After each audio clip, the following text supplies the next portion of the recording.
Hello everyone. Today let's start our chapter number 5 of Hindi grammar वर्तनी और उच्चारण। वर्तनी और उच्चारण कई बार लिखने चैप्टर है वर्तनी और उच्चारण बेटा, मतलब स्पेलिंग और हमारा प्रोनाउंसिएशन करना। तो कई बार लिखने में हमारी स्वर, व्यंजन और मात्रा, संधि अथवा संयोग की छोटी सी अशुद्धि हमारी बात के अर्थ को उलट देती है, मतलब चेंज कर देती है एकदम ही। जैसे एग्जाम्पल में दिखाया गया आपको, राजप्रसाद को देखकर सुदामा चकित रह गए, और अगर हमने सिर्फ इसमें बोल दिया राजप्रासाद को देखकर सुदामा चकित रह गए। इन दोनों वाक्यों में प्रथम शब्द में आ की मात्रा का छोटा सा अंतर है। राजप्रसाद और राजप्रासाद, आ की मात्रा का छोटा सा अंतर है, किंतु यही अंतर इनके अर्थ परिवर्तन के लिए पर्याप्त है। यह प्रथम शब्द राजप्रसाद का अर्थ है राजा की कृपा, और जबकि राजप्रासाद का अर्थ है, मतलब राजप्रसाद का अर्थ है राजा की कृपा, जबकि राजप्रासाद का अर्थ है राजा का महल। तो यही अर्थ सुदामा के विषय में भी अभीष्ट है। इसलिए अपनी बात को दूसरों तक सही सही अर्थों में पहुंचाने के लिए शुद्ध लिखना आवश्यक है। इट मीन बेटा, जरा सा अगर हम ओनली अ का फर्क कर दें, जैसे मान लो मैंने बोल दिया एक पल को शिष्य, तो शिष्य का मतलब हो जाता है लड़का, लड़का शिष्य। लेकिन अगर मैं बोल दिया शिष्या, तो इसका मतलब लड़की शिष्या। तो ओनली आ के मतलब से कितना बड़ा चेंज हो गया। और सेम उसी तरीके से इसमें लगा रखा है राजप्रसाद। राजप्रसाद का मतलब है राजा की कृपा, लेकिन राजप्रासाद का मतलब है राजा का महल। तो मतलब वही है कि एक मात्रा से कितना चेंज हो जाता है। तो इसलिए हमें अपनी बात को सही अर्थ, अपनी बात का सही अर्थ देने के लिए हमें शुद्ध लिखना बहुत जरूरी है। अब यहाँ पर बोला है वर्ण और लिपि चिन्ह। मौखिक भाषा में जिस प्रकार ध्वनियां होती हैं, उसी प्रकार लिखित भाषा में लिपि चिन्ह होते हैं। जैसे मौखिक भाषा होती है जो हम बोलते हैं, उसमें जो ध्वनियां होती हैं, उसी तरीके से जो हम लिखते हैं उसमें चिन्ह होते हैं। वर्ण ध्वनि चिन्ह और लिपि चिन्ह दोनों का प्रतिनिधित्व करता है। यह अधिक यथार्थ और वैज्ञानिक है, किंतु क्योंकि यह मौखिक और लिखित भाषा की सबसे छोटी इकाई के रूप में कार्य करता है। वर्ण भाषा के लिखित तथा मौखिक दोनों रूपों के प्रतीक हैं, जबकि लिपि चिन्ह केवल लिखित भाषा के प्रतीक है। लिपि चिन्ह जो होते हैं वो केवल लिखित भाषा में ही उपयोग होते हैं। ये वर्ण जिस रूप में लिखे जाते हैं उन्हें लिपि कहते हैं। अब यहाँ पर बोला है वर्तनी के नियम। वर्तनी के कुछ नियम दिए जा रहे हैं, इन्हें ध्यान पूर्वक पढ़िए। संयुक्त व्यंजनों को सूचित करने के लिए देवनागरी लिपि में निम्नलिखित संकेत चिन्ह दिए जाएंगे। जिन व्यंजनों में खड़ी पाई, मतलब आ का मात्रा खड़ी पाई, उन्हें जब दूसरे व्यंजन के साथ जोड़ा जाता है तो यह खड़ी पाई हटा दी जाती है।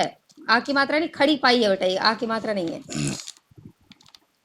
जिन व्यंजनों में खड़ी पाई, ये आ की मात्रा जैसा साइन है बेटा, निशान है, वो पाई जाती है, खड़ी पाई जाती है, और उन्हें जब दूसरे व्यंजनों के साथ जोड़ा जाता है तब ये खड़ी पाई हटा दी जाती है। अब देखिए यहाँ पर जैसे दे रखा है, सारे शब्द आधे आधे दे रखे हैं बेटा, जैसे ख, ण, ब, श, शलगम, ग, त, भ, ये सब। तो वही अच्छा, मतलब ये है, आप देखो हर किसी में ये जो आ का डंडा जैसा निशान आपको दिख रहा है, हर किसी में अटैच कर दोगे तो पूरा हो जाएगा। खा में लगा दोगे ये पाई पूरी, तो खा पूरा हो जाएगा। णा में पाई पूरी लगा दो, प पूरा हो जाएगा। ब में ये पाई जो है पूरी लगा दोगे तो ब, ये पाई पूरी हो जाएगी। तो ये बोला है कि जिन व्यंजनों में खड़ी पाई होती है, मतलब वो सारे व्यंजन जिसमें खड़ी पाई होती है, जब उन्हें दूसरे व्यंजन के साथ, किसी और व्यंजन के साथ जोड़ते हैं तो वो पाई हटा देते हैं। अब यह है आदि रूपों में प्रयोग होता है, जैसे ख्याल। अब देखो ख और य दोनों ही व्यंजन हैं, ख और या दोनों ही व्यंजन हैं। तो जब एक व्यंजन के साथ दूसरे को जोड़ा गया तो ख की पाई हटा दी गई। सेम दूसरे में च और छ दोनों ही व्यंजन है, चा भी व्यंजन है और छा भी व्यंजन है। तो छा के साथ जब चा को जोड़ा गया तो इसकी भी पाई हटा दी गई। पुण्य में या व्यंजन है और अणा भी व्यंजन है, तो या के साथ कनेक्ट किया गया तो अणा का पाई हटा दिया गया। ठीक है बेटा। ध्यान में न व्यंजन है, सॉरी, ध्यान में ध भी व्यंजन है और यह भी व्यंजन है, उसके साथ अटैच किया गया तो ध की पाई हटा दी गई। इसी तरीके से पुष्प में भी र की स्थिति अलग प्रकार की है। ये वर्तनी का पहला नियम था बेटा। ये वर्तनी का पहला नियम था कि जिस व्यंजनों में खड़ी पाई होती है, जब उसे दूसरे व्यंजन के साथ जोड़ते हैं तो उसकी पाई हटा दी जाती है। अब दूसरा रूल ये कहता है कि र की स्थिति अलग प्रकार की होती है। यदि र पहले हो, यदि र स्वर सहित र पहले हो और बाद में कोई व्यंजन हो तो र उसे उस व्यंजन के ऊपर वो मात्रा लग जाती र की, उस रूप में दिया जाता है। इसे रेफ कहते हैं। इसे क्या कहते हैं? रेफ। जैसे कर्म, जैसे कर्म। अब कर्म में क्या है बेटा? क प्लस र के नीचे हलंत है प्लस म है। शीर्षक, शीर्षक में क्या है? शी जमा आधा र आधा रा, क्योंकि हलंत है इसके नीचे, र के नीचे हलंत प्लस षट्टी षटकोण वाला और प्लस में क। शीर्षक, यदि व्यंजन के बाद स्वर मात्रा आ जाए, यदि व्यंजन के बाद स्वर मात्रा आ जाए तो यह रेफ मात्रा के ऊपर जाती है। जैसे शर्मा, पार्टी, पर्दे, कार्यों आदि। अब बोला ना कि रै की स्थिति किस तरीके से होती है? जब रै स्वर सहित, जब स्वर सहित रै पहले हो, स्वर सहित रै पहले हो। नेक्स्ट है किसी स्वर सहित, किसी स्वर रहित व्यंजन के बाद जब रा पूरा हो। स्वर रहित व्यंजन के बाद, स्वर रहित व्यंजन के बाद जब रा पूरा हो तो उसी के द्वारा प्रदर्शित किया जाता है। इसे चार प्रकार से दिखाया जाता है। इसे चार प्रकार से दिखाया जाता है। जैसे अब चार प्रकार से कैसे दिखाया जाता है ये देख सकते हैं आप।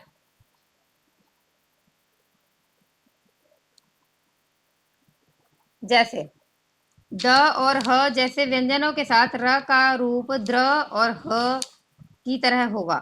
जैसे द्रव्य, द जमा र जमा व जमा य, द्रव्य। ह्रास में क्या होगा? हा के नीचे हलंत, र आ की मात्रा और स, ह्रास। जिन व्यंजनों में खड़ी पाई, पाई वही डंडा जो होता है, हो तो पूरे पाई के नीचे जो ये रा का निशान लगा रखा है वो की तरह दिखाया जाता है। जैसे क्रम, क्रम और प्लस सम्राट और वज्र आदि।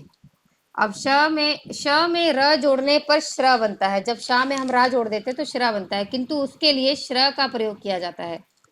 किंतु उसके लिए श्र का प्रयोग किया जाता है। अब शाह में अगर हम रा जोड़ दे तो श्रा बनता है, लेकिन इसके लिए हम श्रा एक पर्टिकुलर वर्ड का यूज करते हैं। जैसे श्री, श के नीचे हलंत प्लस र प्लस ई की मात्रा, श्री।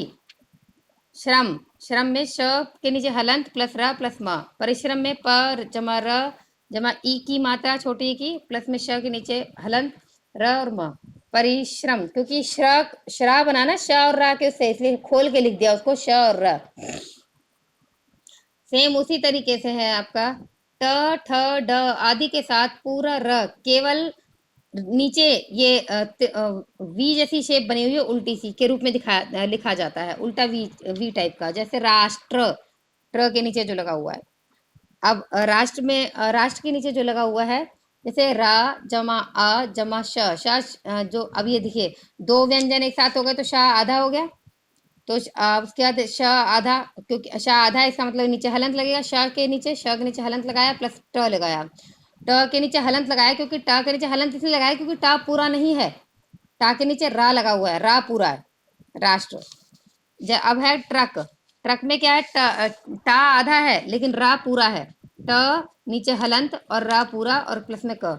ड्रामा में भी डा पूरा नहीं है क्योंकि डा के नीचे रा लगा हुआ है, तो डा पूरा नहीं है, रा पूरा है। ड के ऊपर हलंत, सॉरी डा के नीचे हलंत और प्लस में र प्लस आ प्लस में म प्लस आ, ड्रामा।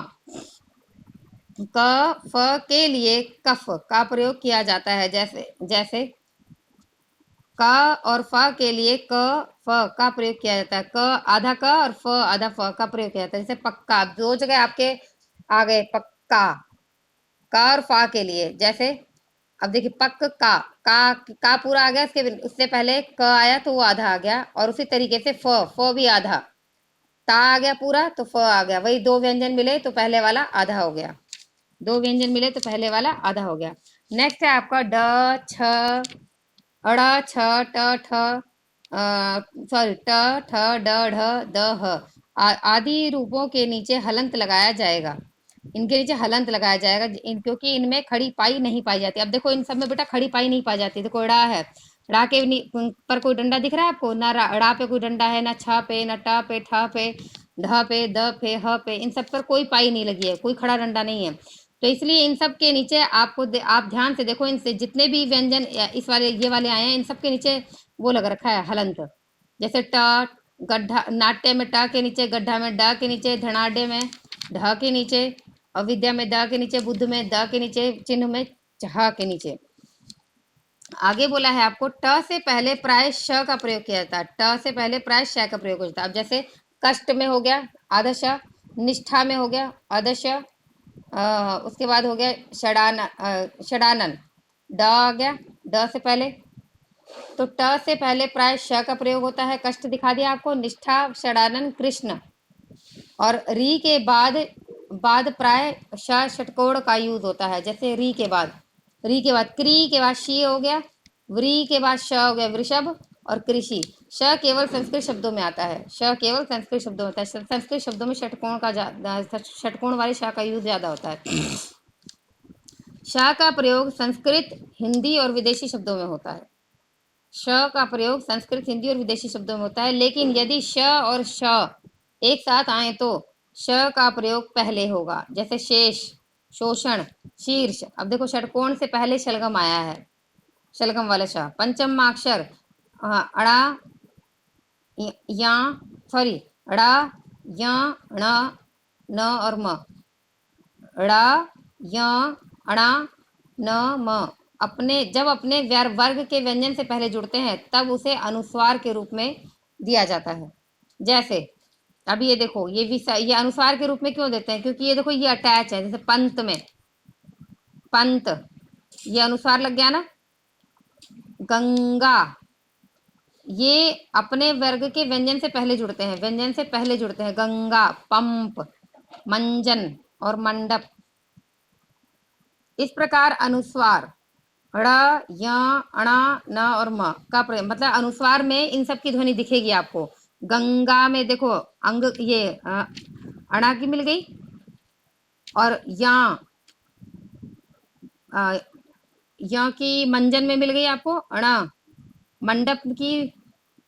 मंडप इस तरीके से इनका प्रतिनिधित्व करता है। मतलब जहां पर अनुस्वार बिंदी लगेगी वहां पर इनमें से एक का साउंड आएगा ही आएगा। लेकिन यह वह है से पहले पंचम अक्षर आते हैं। यह वह है से पहले पंचम अक्षर आते हैं। जैसे पुण्य, साय, गलत प्रयोग है ये। सही प्रयोग में दिख रखा है आपको पुण्य, साम्य। गलत प्रयोग आय, समोय। और सही प्रयोग में अन्य और समन्वय। उसी तरीके से यदि पंचम अक्षरों जैसे ड़, ण, न और म आदि के साथ प्रयोग होता है तो वहां भी अनुस्वार का प्रयोग नहीं होता। यदि पंचमाक्षरों जैसे ड़, ण, न और म के साथ का एक साथ प्रयोग होता है, मतलब अगर इनका एक साथ प्रयोग होता है बेटा तो वहां भी अनुस्वार का प्रयोग नहीं होता। अब अनुस्वार का प्रयोग कहाँ नहीं होता? देखो जैसे अन्न 2 बार ना यूज हो गया, म सम्मान में म 2 बार यूज हो गया, एक बार आधा एक बार पूरा। उसी तरीके से जन्म में ना और मा दोनों एक साथ यूज हो गए। वांग्मय में ड़ और म दोनों एक साथ यूज हो गए। तो वही बोला है जहां इन पंचमाक्षरों में से इनका यूज जो है अगर एक साथ प्रयोग होता है तो वहां भी अनुसार का प्रयोग नहीं होता। मतलब फिर अगर मान लो 2 एक साथ यूज हो रहे हैं तो यहाँ पर कोई बिंदी लगी है बेटा? कोई नहीं लगी बिंदी। अन्न अलग से दिखाया, आधा ना और पूरा ना। सम्मान में आपने देखा कभी सम्मान में ऊपर बिंदी लगा दी हो? नहीं। और जन्म में कभी देखा आपने जा और माँ लिख के ऊपर बिंदी लगा दी हो? नहीं। तो बोला गया है जहां पर ये पंचमाक्षर हो। कौन कौन से पंचमाक्षर? अड़ा, ण, न, म और य। ये अगर एक साथ यूज होते हैं तो इनमें अनुस्वार का प्रयोग नहीं होता। 2 महाप्राण व्यंजनों का संयोग नहीं होता। अल्प प्राण के बाद उसी का महाप्राण रूप होता है। जैसे मक्खन, बग्घी, मच्छर, बुड्ढा, शुद्ध आदि।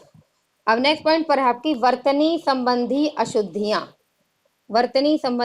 शुद्ध वर्तनी के लिए शुद्ध उच्चारण का महत्वपूर्ण योगदान रहता है। अब देखो अगर हम शुद्ध पढ़ते हैं, उच्चारण शुद्ध करते हैं तो लिखेंगे भी शुद्ध। तो शुद्ध उच्चारण ना करने और सावधानी से ना सुनने के कारण वर्तनी की अशुद्धियां हो जाती हैं। शुद्ध उच्चारण नहीं करते अगर हम गलत पढ़ते हैं और सावधानी से सुनते नहीं है, सावधानी से ना सुनने के कारण तो हमारी जो लिखते हैं हम इसमें स्पेलिंग में गलतियां होंगी हमारी। अगर हम सही सुनेंगे नहीं तो लिखेंगे कहाँ से। उच्चारण में ध्वनियों की निश्चित अवस्था होती है। इसी निश्चित व्यवस्था के अनुसार वर्णों के लिखने से वर्तनी में भी शुद्ध होती है। मतलब इसी निश्चित व्यवस्था के अनुसार अगर वर्ण हम लिखेंगे तो वर्ण के लिखने से हमारी स्पेलिंग की भी शुद्ध होगी। और वर्तनी की कुछ अशुद्धियों के उदाहरण यहाँ दिए जा रहे हैं, ध्यानपूर्वक पढ़िए। ये बेटा दे रखे हैं आपको आ की समस्या, ई की समस्या के शब्द, ऊ की समस्या के शब्द, ए की समस्या के शब्द, री और री की समस्या के शब्द, ण और न की समस्या के शब्द, और व और ब की समस्या के शब्द, और श की समस्या के शब्द। ये सारे शब्द आपको दे रखे हैं, ये आपको पढ़ने हैं।